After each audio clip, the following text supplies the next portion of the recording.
পারবি না, এটা মনে রাখবি। তোর দিদি সবসময় তোর পেছনেই আছে।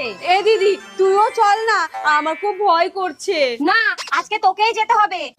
এই নে তোর অস্ত্র। জয় মাহিষ্মতি। জয় মাহেশমতি।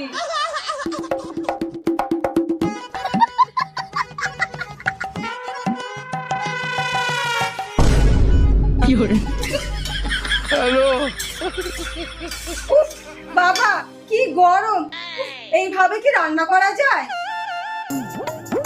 কি গো, খেতে দাও। এ নাও। এ কি শুধু থালা কেন, খাবার কই? এ নাও, রান্না করতে করতে আমি সিদ্ধ হয়ে গেছি, আমাকেই খেয়ে নাও। তা পাখাটা চালিয়ে নিতে পারোনি?